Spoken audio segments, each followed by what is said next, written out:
actuellement au 68e Festival de Cannes. C'est notre premier jour. C'est notre premier jour. Nous allons regarder un premier film en compétition sur la catégorie Un certain regard d'une réalisatrice qui s'appelle Naomi Kawase. Un film japonais et le titre c'est Anne. Donc nous sommes ici dans le cadre de Regard Jeune sur le cinéma.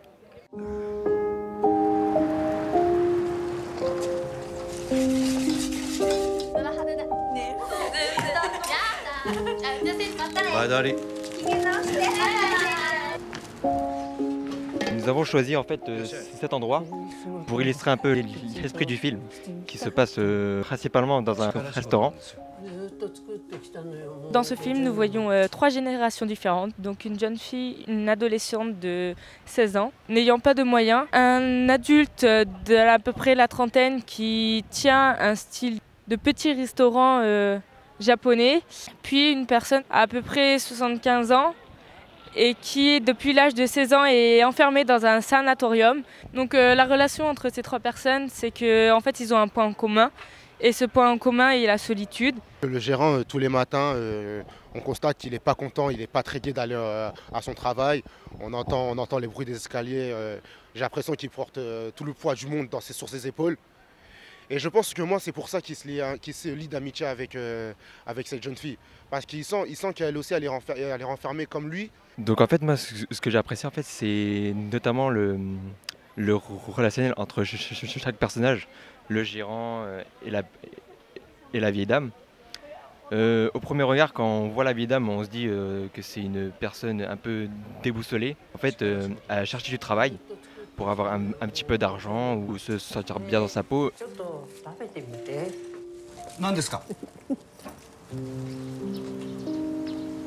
La vieille dame elle va un petit peu, entre guillemets, lui remonter le moral de par les liens qu'ils vont tisser dans le restaurant, comme par exemple quand elle va lui apprendre à cuisiner le han, les haricots rouges.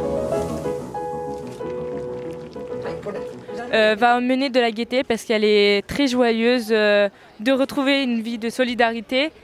Et on voit que en fait, tellement elle est radieuse, elle écoute les fleurs, les arbres, le vent, etc.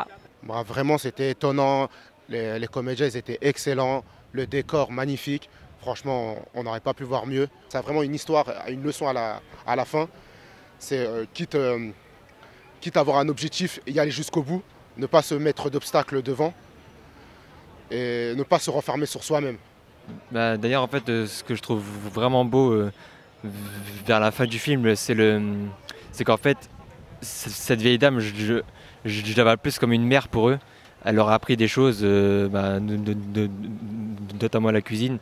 Elle leur a même laissé l'héritage, les ustensiles quoi. Et franchement, la fin avec les musiques, les plans qui ont été pris, le décor, etc. Ça donne vraiment une claque et ça émue. Ce film a en particulier aussi un thème, c'est la maladie de la lèpre. Et que en fait, la personne âgée a cette maladie-là et que des rumeurs ont été dites que en fait, cette maladie était contaminante.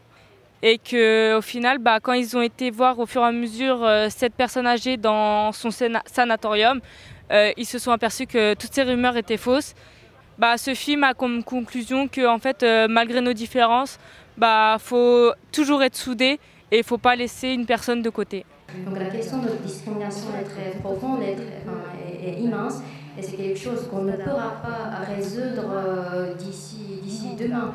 Donc c'est une question difficile. Mais en tout cas, dans ce film, à travers la pâtisserie japonaise, dont nous sommes très fiers, je voulais que le public se pose des questions sur la discrimination, parce que le sujet de la pâtisserie permet peut-être au film d'être abordable pour tout le monde. Et en tout cas, je voudrais que les discriminations disparaissent. あ、いらっしゃい。